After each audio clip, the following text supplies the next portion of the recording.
Education here at Sun can be an excellent choice for any students. నేరం చేసిన ప్రతి ఒక్కరూ ఊచలు లెక్క పెట్టాల్సిందే. డబ్బు స్టేటస్ ఉన్నా లా ముందు అందరూ ఒక్కటే అని నిరూపించారు కర్ణాటక పోలీసులు. సాధారణ ఆటో డ్రైవర్ హత్య కేసును ఈజీగా తీసుకోలేదు. నిందితులు ఎంత పెద్దవారైనా పట్టుకొని తీరుతామన్నారు. అలా కర్ణాటక ఛాలెంజింగ్ స్టార్ తన అభిమానిని చంపిన కేసులో ఆయన స్టేటస్ పనికిరాలేదు. జైలులో ఊచలు లెక్క పెడుతున్నాడు. ఇక ఎవరి కోసమైతే హత్య చేశాడో ఆ పవిత్ర గౌడను కూడా జైల్లోకి పంపారు. ప్రస్తుతం జైల్లో ఉన్న పవిత్ర గౌడ జైలు సిబ్బందితో గొడవలు పెట్టుకుంటుంది. తన గొంతెమ్మ కోరికలు తీర్చాలని డిమాండ్ చేస్తోంది. ఇంతకీ అవేంటంటే,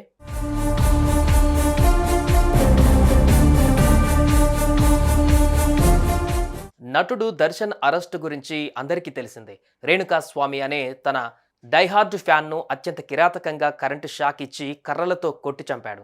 తనతో వివాహేతర సంబంధం కొనసాగిస్తున్న నటి పవిత్ర గౌడను రేణుకా స్వామి ఇన్స్టాగ్రామ్లో తిట్టడం, అసభ్యకరంగా మాట్లాడుతుండడంతో ఆమె కాస్త దర్శన్కు చెప్పింది. దర్శన్ కోపంతో ఊగిపోయి రేణుకా స్వామిని బెంగళూరు రప్పించి హత్య చేశాడు. ఆ తర్వాత దొరకకుండా నగరాన్ని వదిలాడు.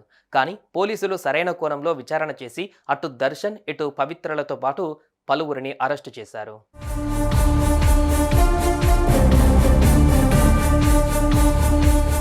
ప్రస్తుతం వీరు బెంగళూరు పరప్పన అగ్రహార జైల్లో ఉన్నారు. దర్శన్కు ఇతర ఖైదీల నుంచి ఏమైనా ప్రమాదం రావచ్చని ఆయన్ను ప్రత్యేకమైన బ్యారక్లో ఉంచారు. అటు పవిత్ర మాత్రం మిగతా ఖైదీలతోనే కలిసి ఉంటుండగా ఆమె జైలులోని మహిళా అధికారులకే కండిషన్లు పెట్టింది. తన గొంతెమ్మ కోరికలు తీర్చాలని డిమాండ్ చేస్తోంది. ఇంతకీ ఏంటా కోరికలంటే,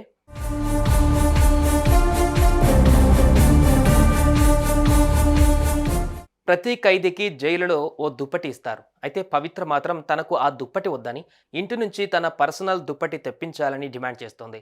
అలా కుదరదని జైలు అధికారులు చెప్పినా ఆమె నానా హంగామా చేసింది. జైలు భోజనం తిననని, తనకు ఇంటి నుంచి కావాలని లేదా స్పెషల్ ఫుడ్ కావాలని చెప్పిందట. అంతేకాదు అది కావాలి ఇది కావాలంటూ అక్కడ ఉన్న మహిళా సిబ్బందిని ఇబ్బంది పెడుతుందట.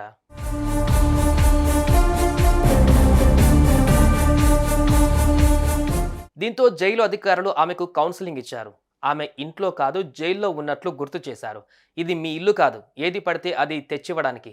మిగతా ఖైదీల మాదిరిగానే మీరు కూడా నేరం చేసి జైలుకు వచ్చారు కాబట్టి సైలెంట్గా ఉండటం నేర్చుకోండి అని గట్టిగా చెప్పారట.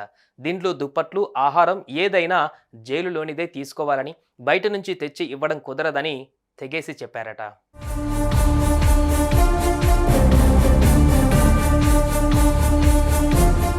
ఓ అభిమాని హత్య కారణంగా దర్శన్ ఇన్ని రోజులు కష్టపడి సంపాదించిన పేరు పోగొట్టుకున్నాడు.